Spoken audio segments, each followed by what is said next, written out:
Good evening, everybody. It's another week with a shortened cast of our staff for Bowls and Beers. It's another short week with a midweek game this week against Northern Illinois.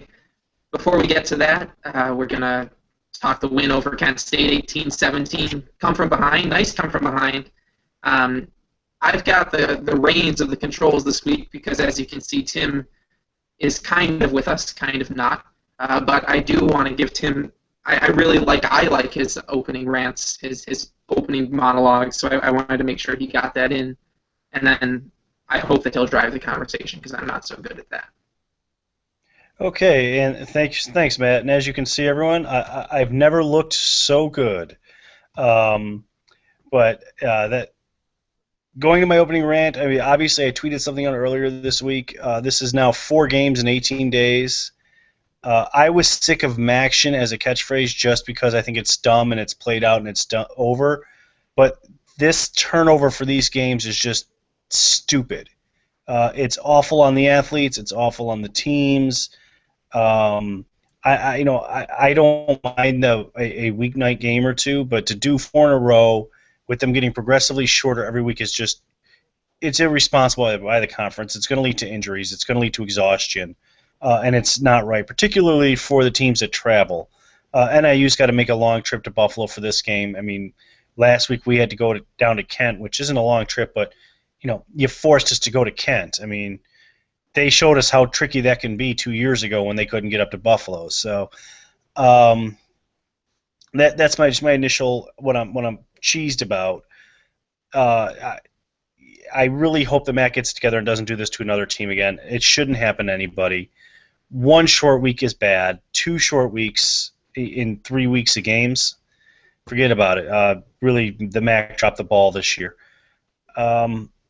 Looking back at Kent, I kind of want to self-rant. I don't know how to feel. On one aspect, we went to Kent. We came back from behind in the fourth quarter. On another, we were trailing to Kent in the fourth quarter, and they're not a good team this year. So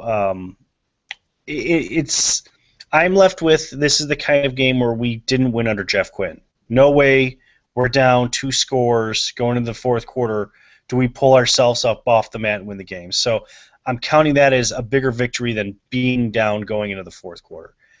What do you guys have to say? That last sentence is a consideration I hadn't really thought about, and I'm generally on the side of historically this has been a pretty good season. Historically this is good things that are happening, and I hadn't really even thought about that's the game that we don't really succeed in under Jeff Quinn. I am mostly negative, bit apathetic about this game. I came out of that Miami game, a game against a bottom of the conference team that was a should win, and it was closer than it should have been. It wasn't really close until the last quarter when everything kind of ground to a halt and fell apart, and UE won like they should have. And I said I could believe this was the short week coming off of a game on Saturday. I'm willing to, with a solid win next week, I'm willing to say, all right, this was a short week, and I don't have anything long-lasting to worry about. That's not what happened. We didn't get a convincing win. Kent State's defense is very good. I still was frustrated by the same types of things we've seen in other games this year. UB got off to an okay start. I thought the first quarter went well for them, as it did against other games that I can't remember right now. And then in the second quarter, they kind of got away from the run. Lance Leipold talked earlier in the week about riding the hot hand at running back. And the first 3 snaps to Anthony Taylor went for less than 7 yards total, I think. Conrad will probably look that up and tell me that I'm wrong. But I did not feel Johnson had slowed down at all. He had run well to start the game, and then he was taken out. And obviously by the end, both of them were over 100 yards. Both of them put together some effective runs. And were they both over 100 yards, or am I mixing it up with the Bills? I don't remember now. I think you're mixing that up. I don't think we had 200-yard rushers. Well, either way, by the end of the game, I was relatively happy with both. But that second quarter, once again, just kind of the momentum fell away with some play calling issues. And I'm glad to win a tight game. really hate that they were down 11, and it's taken a lot of the wind out of the sails. For me, we got back to 4-4, and I said, all right, 3 winnable games left. We're in really good shape, and we won that game, and still in really good shape record-wise. Someone sent me an email, someone who's not a commenter, and sent me an email saying, boy, I can't find any negative words in your recap, but the general vibe feels negative. And all I could really say in response, until the final quarter, and even maybe the final drive, it was a very negative game. And you can look in the comments and see how people felt. And even the final drive wasn't this impressive game winner. UB started at their own 46 and only had to move 50 yards thanks to winning the field position game all week. And even then, they had a penalty. They had a sack coming right off the penalty. They got a huge gift from Kent State. And even then, they made something out of nothing on a busted play to score the touchdown. I was not wildly impressed with that final drive. I'm glad they made it in the end zone, and that's kind of how I feel about the whole game. I'm glad they won. But I feel less positive than I did a week ago. So Conrad, you had a really good article you wrote this week comparing the offenses of various respectable UB football teams, and kind of gets into what we're talking about here. Is the real concern is the offense doesn't seem to be progressing, whereas in the previous years, 2008, 2013. 2009, those offenses generally got better as the year went on. Are you seeing anything improving that you think can kind of look forward to these last 3 games? Well, I think the worst thing we have going for us is the turnovers. And I only saw a little, very, very little bit of the game on my tablet. One of the first play I saw was the pick 6. I turned it on, and they were running back down the field. I did, and I was kind of thought it was our run defense broke through until I saw Licata and Taylor chasing after. But later I saw the replay, and that was it went off the hands of a receiver. So I don't really think you can put that on Licata. But go ahead. Anyone saying otherwise? It was a stretch. I mean, it's one of those things where it's kind of like where if was it Weiser? I think it was Weiser. If Weiser catches that, it's an amazing freaking catch because it was too far out in front of him. But you're right, hits your hands. It's no longer all on the quarterback at that point. Yeah, and then once it hits the receiver's hands, and it's not caught. It's going to be intercepted, and I think that's what happened. But the biggest thing, like I said in the article, is the interceptions. 5 within 35 yards or less from a touchdown, so not exactly the red zone, but close, going into scoring position, and that Kent interception, again, was one of those. 2 of his interceptions have been returned for touchdowns, including the Kent one. Back-to-back pick 6s, I think we have, which is a weird streak going on that I hope ends. 2 of those interceptions came in the end zone, which means you're going from scoring points to not having the ball anymore. And then we had a couple more interceptions that are on our side of the ball. And that's really contributed to a lot of what we call the dead zone, the fact that once we get into a smaller space, it just seems we're very susceptible to the bend and don't break defense because we're not really making teams pay, even though we're moving. It seems we're moving well between the 20s, and that's why the yardage looks okay, but the points don't come up. But we don't throw the interception, though. It's probably a very different game. You put 3 points on there, you remove 7 points from Kent, and Kent didn't look like they were having an easy time scoring. And then you turn a small victory into a bigger, more Miami-like victory. But as bad as things are, I wonder about the running back play. Jordan Johnson seemed to be the number 1 back, or Anthony Taylor's hurt. Even though he had some nice runs, it just seems like the hot hand is not working for either.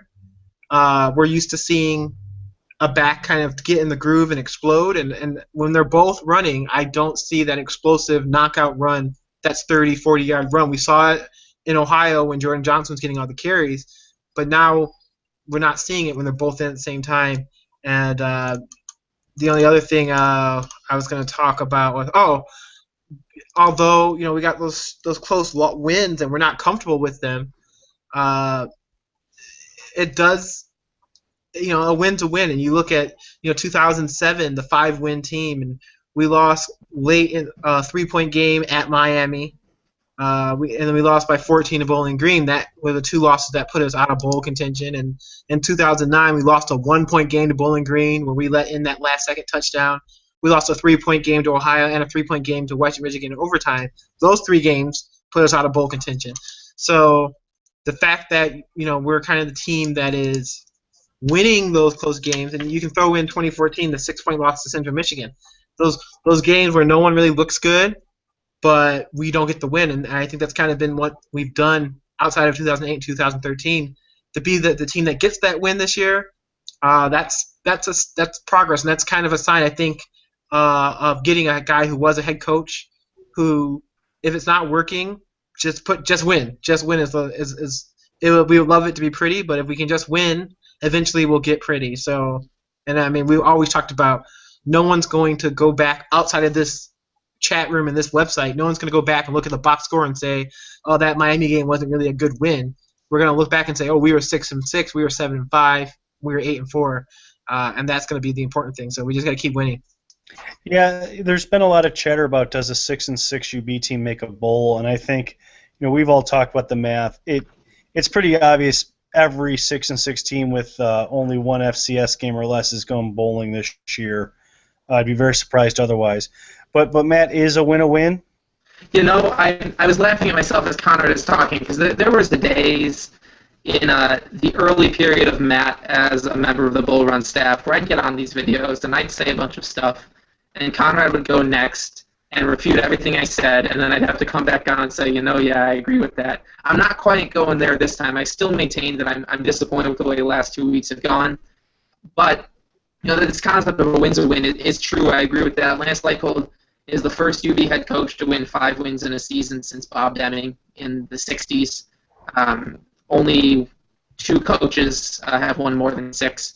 But what I want to get is there's been some talk, at 6-6, this team deserve a bowl at 6-6? They'll be one of the worst bowl teams in the field. You know what? Sure, they'll be one of the worst bowl teams in the field, and sure, this team in 2010 wouldn't have gotten into a bowl, but now there's more bowls, and if a bowl invites them, they deserve it. And I think, right now on my Olympic beat, I'm heralding how wonderful volleyball is because volleyball's 6-8 on conference year, and it's their best year in the MAC ever.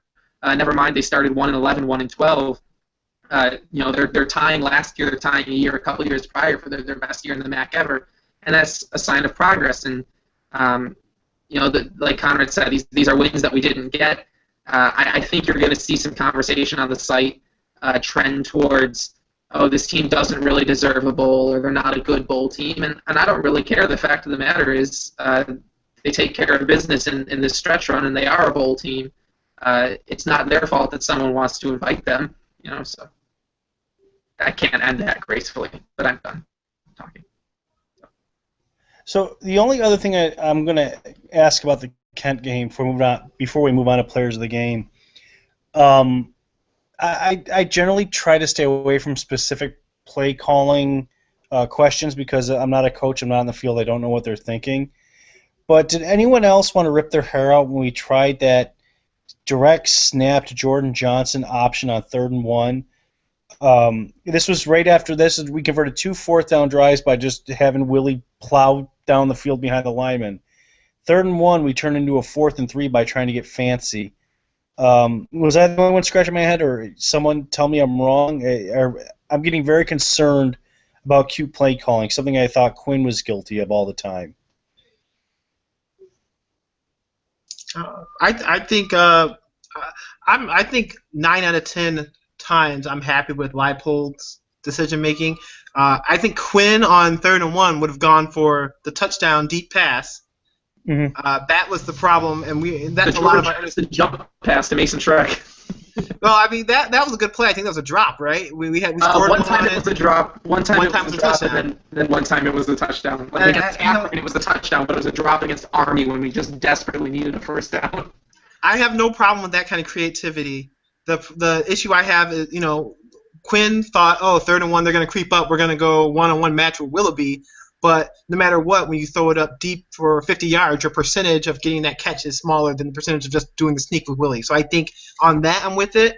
I've liked some of the stuff that Leipold has drawn up. The McGill 2-point conversion against Nevada. Some of these plays. The one time I think we did a full quarterback sweep with Licata on the left side to get a yard. And we were not a great team at picking up 3rd and 1. If we were, we would have beat Bowling Green last year.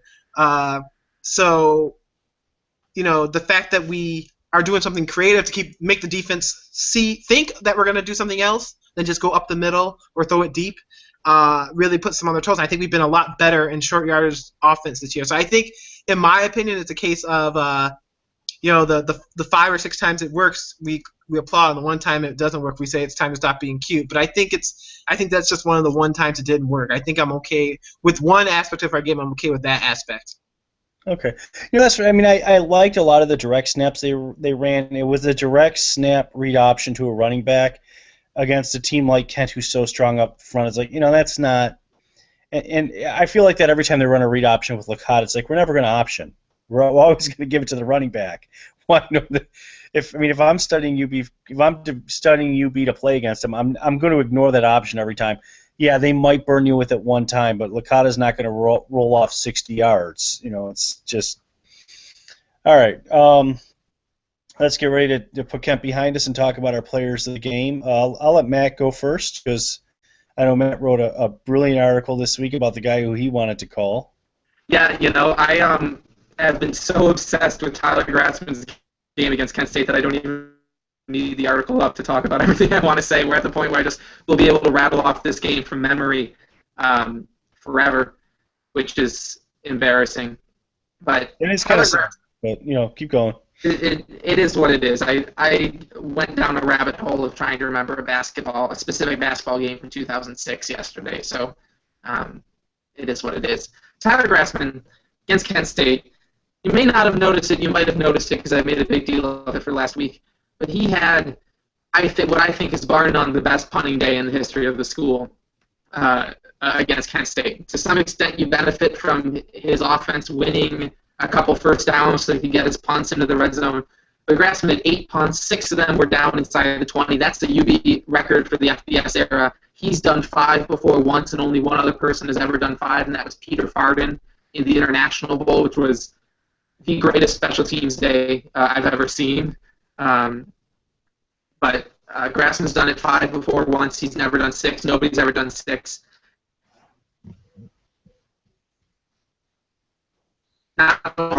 You look at his other 2 that weren't down inside the red zone. One landed on the 4 and wasn't down because one of the gunners I thought took a strange ankle. Conrad could say more about that. I'm not a big football coaching guy, but I thought the gunner went to play the bounce and jump and deflected off the line in the air, and the ball bounced higher than he expected, and he failed. I think if he had tried to get to the bounce, he could have knocked it down. And the other was caught at the 21 and returned for 2 yards, so that's only a hair off. That's only a hair off from him putting all 8 of his punts inside the 20, and as it stands, 6 is a UB record. On top of that, unlike Farden at the International Bowl, Grassman also did the kickoffs, hit all of them for touchbacks. We've had some conversation this year at times, people complaining that the kickoffs weren't traveling far enough for them. At times where the kickoffs are landing at the 2, and UB's cutting down the returners inside the 20.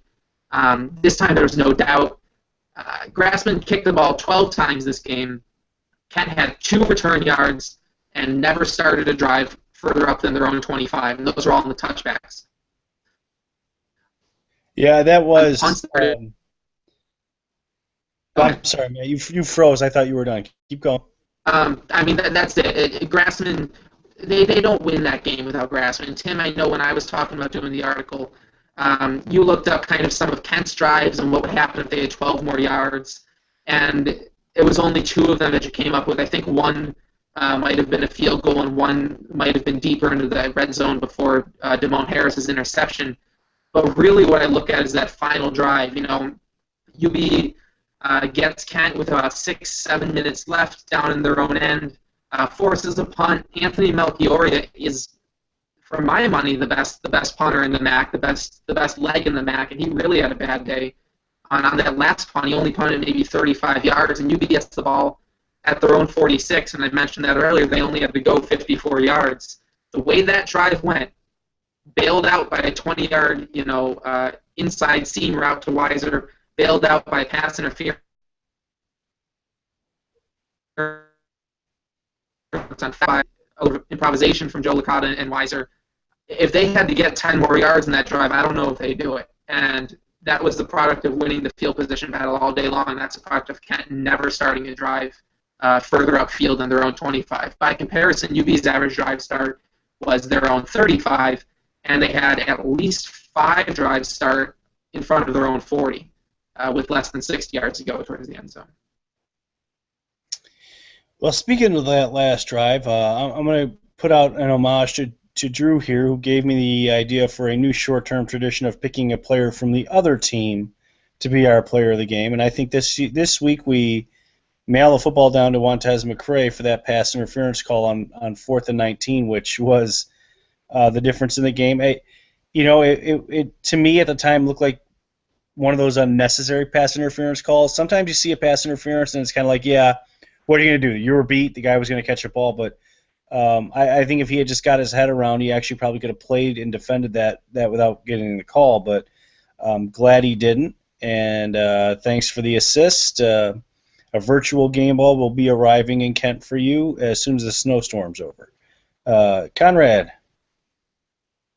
So I'll have to give it to Okazi Alozi.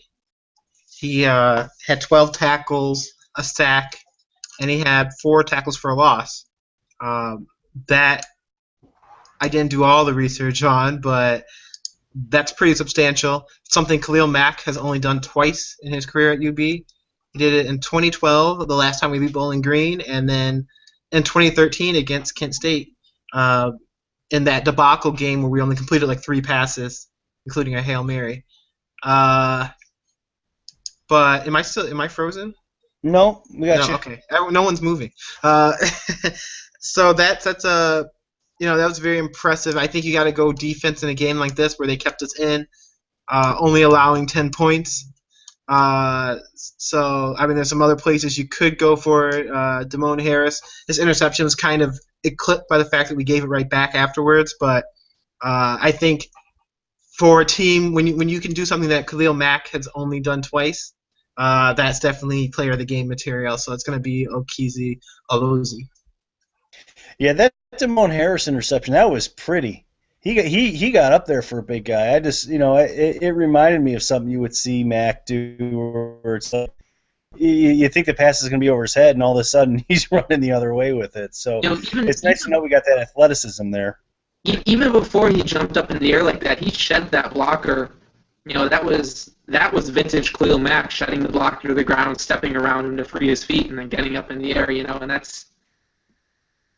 I was a big fan of the play. But beyond just the athleticism of the jump, he made a good play on the lineman as well. Yeah, he read it really well. I mean, he stayed home, he read the play, he was right where he needed to be, and sometimes when you do that, when you mind your responsibilities, you can make an awesome play look easy, and that's kind of what he did. Now we finished with Miami and Kent. Then later this season we have Akron and UMass, and sandwiched in there is suddenly a team that looked like they might have been over the hill until they took a whooping to Toledo. Maybe not a whooping, until they took Toledo down in the Glass Bowl. NIU's coming to town. I think the last time NIU played was the infamous missed extra point game. I think that was the last time we played them in Buffalo. And all I keep telling myself is, that Buffalo team was worse than this Buffalo team. And that NIU team was not as good. Was better than this NIU team. So even though on paper, this looks like it's going to be a really challenging game. NIU is in a dogfight for the West with Toledo, Central, and Western Michigan. They cannot let up a game. If they lose this game to Buffalo, they can kiss the MAC West goodbye. So this game means everything to them. For us, we have 2 soft games after. We can kind of come in and play loose. It's in our backyard, and we just need to beat Akron or Kent to take care of business. Akron or UMass, preferably both.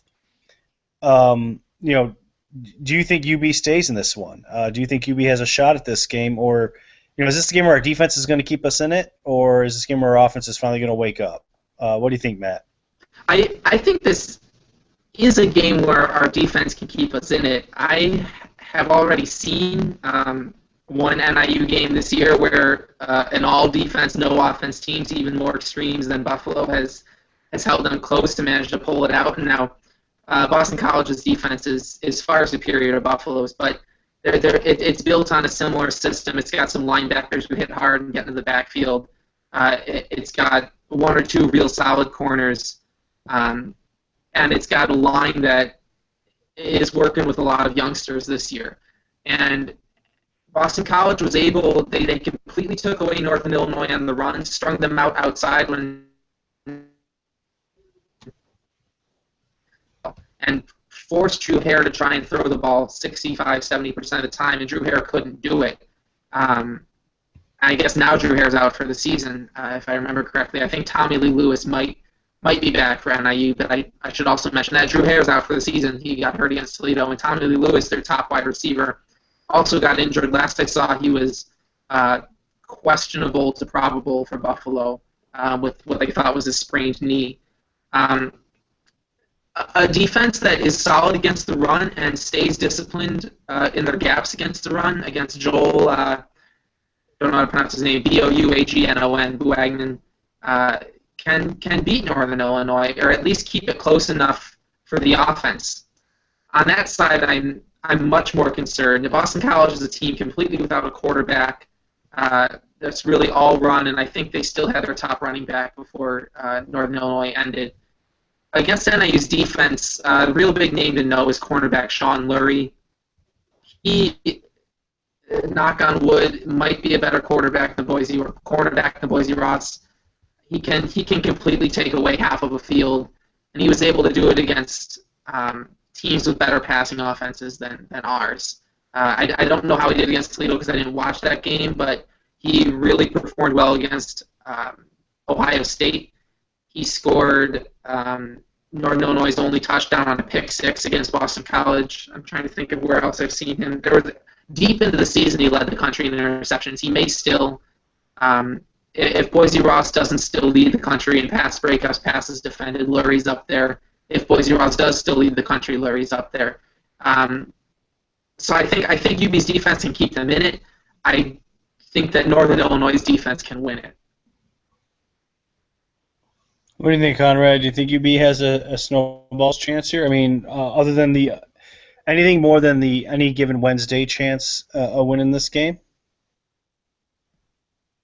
Well, I like UB at home. If this game was in DeKalb, I would not be very optimistic. But UB at home is is a better. You almost wish this game was on a Saturday. So there would be some sort of a crowd, and maybe that's what's feeding our team. But we've just played a lot better at home, and we saw the last game against Ohio, which was that a Saturday game? Yeah. Okay. Well, but we played night and day better on defense and offense than we have in any other game on the road.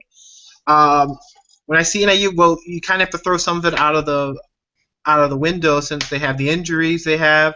But then they played so well at Toledo with their backups that you don't know. And NIU has been great at stacking the deck with.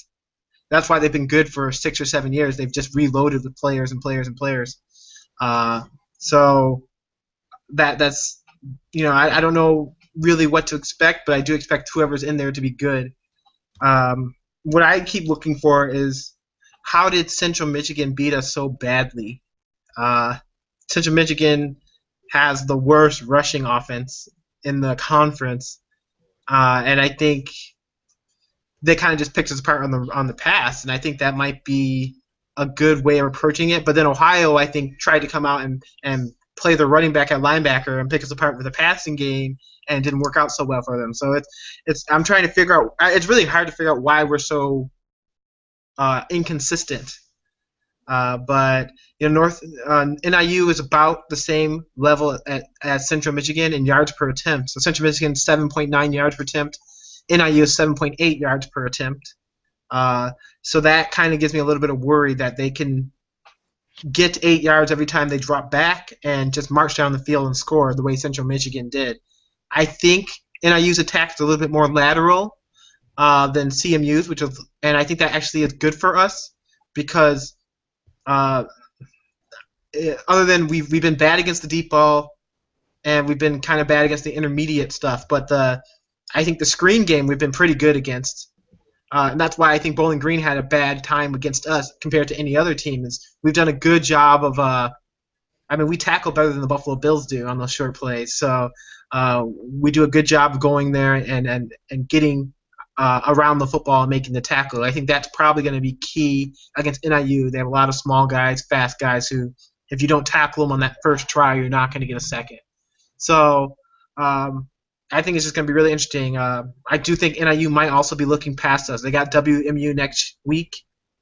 If they can get past Buffalo, beat WMU, they're probably going to beat Ohio, and they're still in the running. And I'm just hoping that they're a little bit distracted when they walk in. And I think, like Tim said, we kind of walk into this game with nothing to lose. NIU is looking forward to a big game against Western Michigan, and I think maybe we can shock them. Yeah, I really hope they spend all their time this week preparing for Western Michigan. Yeah, that would be something pretty to see. I don't agree with you guys necessarily. I don't think we got anything but a puncher's chance in this game. Maybe we'll land the punch that does it, but I don't think our defense is good enough to keep NIU under 28 points. 24 points, and I don't know that our offense is good enough to score 24 points. So unless our defense has like an FAU-like performance where they put 10 points on the board themselves, I don't see how we keep up with them. I do think we keep it a lot more respectable than people are thinking, and I think we'll do what we did with Bowling Green, kind of like Conrad said. I think our defense can keep us in most games. Central to me is an outlier. I don't know if it was something in the water, the way that the poles were aligned that day. But, I mean, we were awful in every single phase of the game against Central. I think anyone could beat us. I think if we out that way and played against Miami would have beat us by 30 points that day. So I've seen enough of Buffalo this year that I'm going to call that an outlier. You have those – even really good teams have those awful days. I mean, how are the Broncos feeling right now after dropping one of the Colts? Right? It happens. Conrad, you mentioned keys to the game. I'm actually going to stick to my same key to the game that I had last week, which is consistency. We got away with it at Kent. We shouldn't have, but we did. We can't have 2, 3, 4 3-and-out drives. We got to start making something of every possession, even if it's just winning the field position battle, because unlike Kent, NIU is not going to respond to our 3-and-out with a 3-and-out of their own. NIU's going to move the ball a little bit, even against, even if our defense plays well, you can kind of NIU get a couple first downs here and there on their drives. So the offense has to step up. They got to take their time. I'm fine with them hurrying the line. I'm fine with them hurrying the call, but they got to eat clock and they got to move the ball. Matt? Yeah, I agree with everything you said, and I think that my key to the game is a natural follow-up to that. They need to move the ball effectively through the air, and they need to find a way to do that. I don't want it to be their main point of attack. I'd like to see a balanced attack, even last week until kind of the kneel downs in the final drive. Johnson and Taylor combined for 30 carries on the day. I think there were 34 pass plays. Going into the fourth quarter, it was 6 or 7 more passing plays than running plays, and I don't love that. But UB does need to make something work with the passing plays. They can't get 3 and 4 yard screens, on first and second down and be running 3rd and 6. That happened a lot against Kent, and if I had more time, I would have looked to see what UB's average second to go position was, because it didn't feel like they got very many yards on first down. But I think that UB needs to find a way to move the ball through the air, and they're going to need to do it with Sean Lurie, who I talked about before, manning one half of the field. But I don't necessarily want them to move fast. I don't necessarily want them to go for the home run, but they've got to get some more balance in their offense. They've got to do better than 4.4 yards per attempt, which was the number they were at through most of the game. That 20-yarder to Weiser bumped Licata up to like 4.8 or something like that, but they were below 4.5 yards per attempt on dropbacks against Kent State, and that absolutely can't happen. There's no way they win the game if they're only getting that many when they drop back to pass. Okay. Well, Conrad. yeah. Well, the one thing I do think is NIU is pretty stingy. They've played they played some big games. They played Ohio State and they stymied them offensively, and then they just couldn't get it going against that big time defense. But their defense came into play, and I'm kind of afraid of that. Right now we're gonna run into the teeth and really figure out what our offensive line and running game is about, because out of the top 4 run defenses we're playing. Last week Kent State's number 2 in yards per carry. This week NIU is number 4. They're only allowing 3.77 yards per carry. And then we go to Akron, which is the number 1 run defense in the MAC, 2.88 yards per carry. So that's a big test. And then you go to the passing game, NIU is the top passing defense in yards per attempt. As Matt was saying, they got some shutdown guys. They're only allowing 5.9 yards per attempt. So so you decide like where you're going to pick your poison. Is it going to be a good mix where you keep NIU off balance, or are you going to go heavy run or heavy pass? In my mind, I'm thinking we should go heavy run, and the reason why is because NIU is the number 1 defense in interceptions. They have 14 interceptions this year, and we have just turned the ball over through the air in the worst time. So I think we got to take the ball out of Licata's hands and let our defense play. It's going to be cold, 40 degrees. It's going to be windy. Let our defense play. Let them make the first mistake, and let us run it and try to wear down that defense and see if we can get those big chunk runs at the end. Another big stat. It's unfortunately not going to be raining, but NIU has lost more fumbles than any team in the MAC. 10 fumbles lost.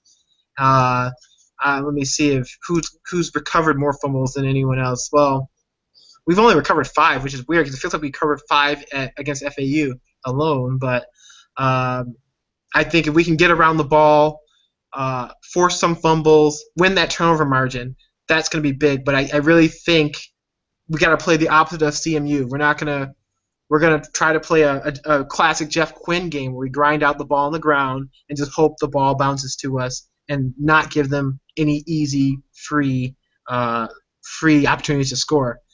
And we've been doing it to Miami, giving Miami and Kent free opportunities to score, and we just escaped. And we're not going to be able to escape that way against a team like NIU.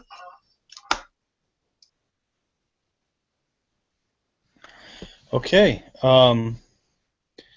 Let's go to predictions. Conrad, since you just rolled us with your keys, what's your prediction for the game?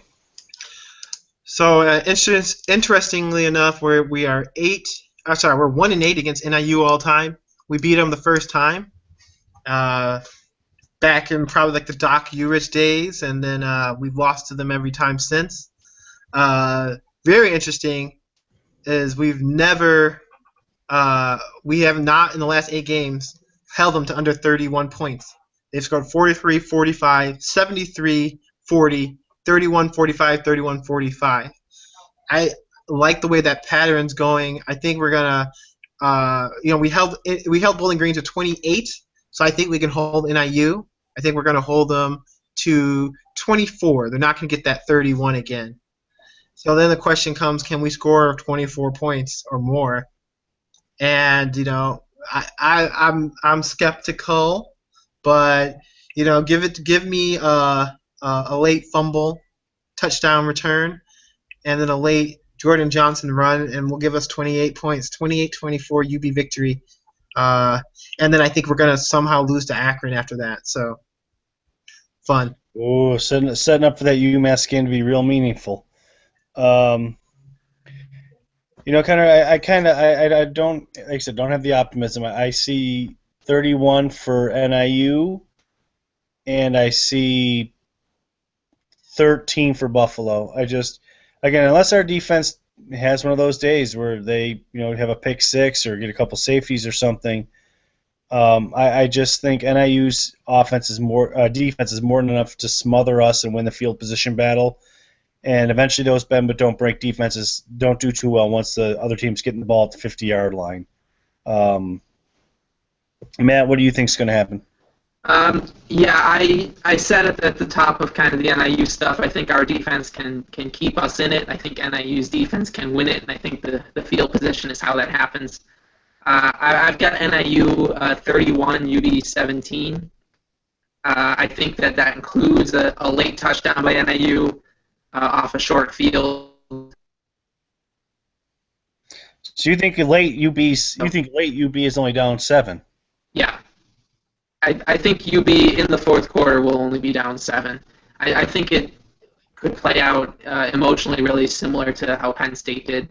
That's kind of the vibe I'm getting from this one. Maybe UB's down 10 late and they get a field goal to get within 7 and NIU scores on the next drive. But I think it's 31-17. I think it was closer for longer than it looks with a 31-17 score, but I also think that this is a game where if you say, well, UB was only down 7 in the fourth quarter, they had a chance, I don't think it's going to feel like a game. I think it's going to feel pretty one-sided, even if it's a low-scoring game. So I've got NIU 31, UB 17. So one thing to note, Conrad, for the Akron game, that will be the first game in a long time where we have more time to prepare for them than they have for us by a day or two, I think. I think Akron's playing on Friday or maybe Thursday. Don't think MAC teams play on Friday. What? I don't think MAC teams play on Friday except for the day after Thanksgiving. All right. I'm just laughing. Yeah, we don't play for Friday on any day except when ESPN decides it sucks for us to do it. I'm just enjoying the disembodied laugh. Let's go to sign-offs. Conrad, why don't you go first? Let me check to see what you guys wrote. Okay, well, I won't talk about that. I'll talk about that. Conrad, if you don't mind, take it. I'll work around it. No.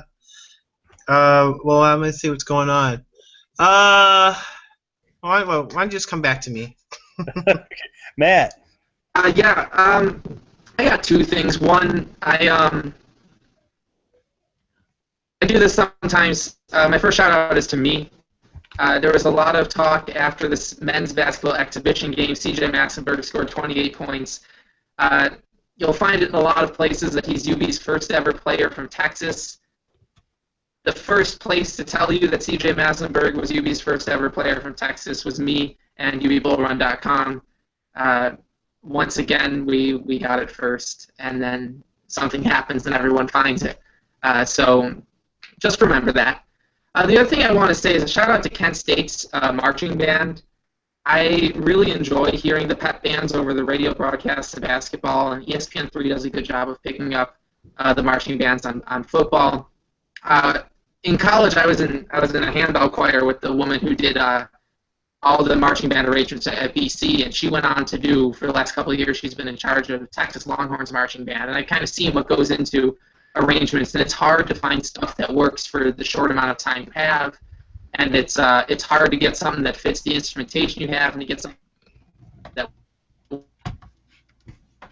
works that band. And I thought Kent State sounded very good, and Kent State's has Aqualung by Jethro Tull in their rotation, which I was very excited to hear. I tweeted about it, and their marching band found it and reacted to it on Twitter. And I honestly have been thinking about going and rewatching the game just to hear Aqualung played by a marching band again. Maybe I'll be able to find it on YouTube and not have to go through the menus. But a thumbs up to a real solid marching band there in Kent.